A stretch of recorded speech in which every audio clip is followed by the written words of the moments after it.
Dune Prophecy Season 1 Episode 1 is called The Hidden Hand, which I guess refers to the Sisterhood, the precursor of the Bene Gesserit, which looks to manipulate the ruling aristocracy of the universe in order to produce outcomes favourable to them. Alternatively, the Hidden Hand could refer to whatever happens to the soldier Desmond Hart and presumably gave him the powers that he demonstrates at the end of the episode. I'm going to say up front that overall I thought this was a pretty rough hour of television.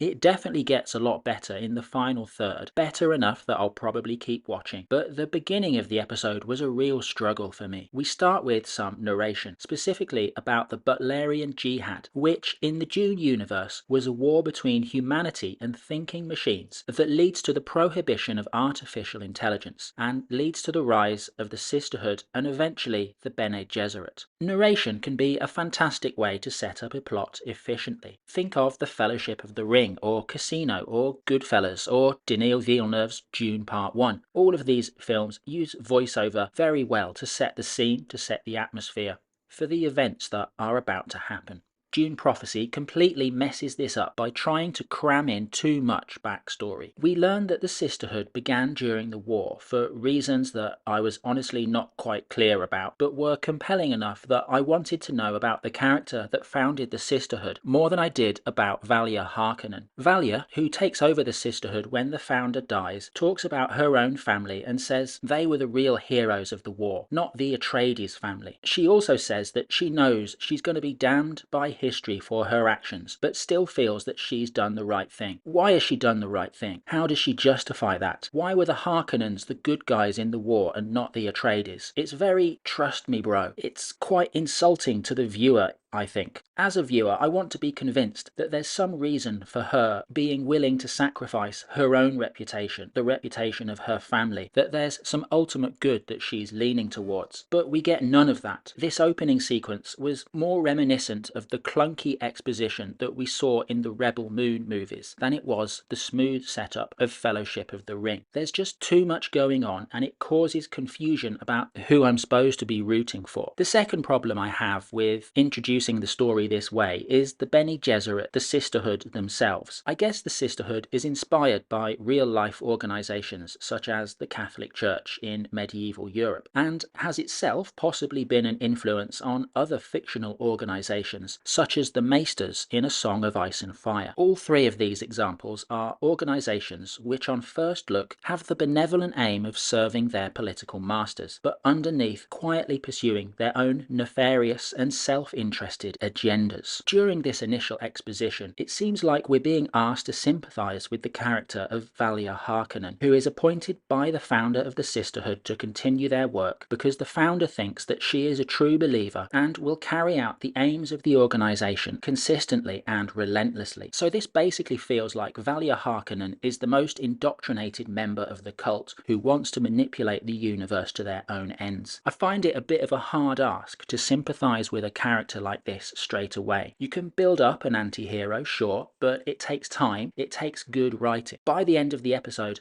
I still don't really understand why I should sympathise with Valya and with the Sisterhood more generally. So, like with the Maesters in A Song of Ice and Fire, the Sisterhood trains their members, most of whom end up serving one of the aristocratic houses. From the moment we see them, it's clear that serving their appointed house is only one of the Sisterhood's motives, and a minor motive as well. Watching this is like watching the pilot episode of A Game of Thrones and immediately learning that the Maesters have a conspiracy to overthrow the Targaryens and manipulate the Iron Throne on an ongoing basis. It's all just tell. There's no suspense to this. On the one hand, I get that we've already seen the Bene Gesserit in the recent Dune movies, so hiding this agenda would create problems for the writers, but straight out asking us to sympathise with the manipulative magic cult, even when it's headed by a fantastic actress like Emily Watson, is a really tough ask. I'm not writing the series off completely. later on it does get better, and I think Game of Thrones is a decent analogy for how this universe operates. Or technically it's the other way round, because Dune predates Song of Ice and Fire by 30 years. We've got plenty of political intrigue. It's 10,000 years before Paul Atreides is born. The Emperor, played by Mark Strong in an uncharacteristically weak and uncertain fashion, is assailed by internal threats, such as keeping the spice flowing on Arrakis. To do this, he makes a marriage pact with House Rachese, marrying his own adult daughter to House Rachese's 9-year-old son. In return for the marriage pact, the Emperor gets a fleet of ships to defend Arrakis and the spice trade. I think it would have been much better if this was where the episode had started. The political intrigue could have evolved slowly. We would still have got the arrival of Desmond Hart, played with a few hints of instability by Travis Fimmel. Desmond Hart says that the recent events on Arrakis, threatening the harvesting of spice, didn't happen the way that the official reports say they did. He's clearly been traumatized by this. In terms of the Butlerian Jihad, the war against the machines, instead of mentioning this in the opening narration, we could have learnt about it when the 9-year-old husband-to-be loses his robot lizard in the throne room, and someone has to have the significance of the technology explained to them. So I think there are plenty of interesting elements here. Travis Fimmel puts in a great performance as the clearly traumatized soldier Desmond Hart. We see some more of the really good face acting that he did so well in Vikings. Towards the end of the episode, we see the Emperor watch a recording of what happened to Desmond on Arrakis, but the audience sees the Emperor's reaction, not the recording itself. This is a nice example of the subtlety that the episode overall lacked. Desmond clearly experienced something bad, but he acts badly enough himself that I didn't want to sympathise with him at the end of the episode. Why doesn't Valya Harkonnen, apparently the main character, have the same kind of conflict going on? Then we might have a bit more sympathy for her as well. House Atreides, the main characters in the Dune novels, are also present. A member of the house is Swordmaster to the Emperor's daughter. He's clearly got something going on with the princess, who's about to be married and will spend the next 10 years training with the Sisterhood. I loved the interaction between the princess and her husband-to-be. At first she's polite to him, then once the illegal robot lizard falls out of his pocket, she threatens him with violence.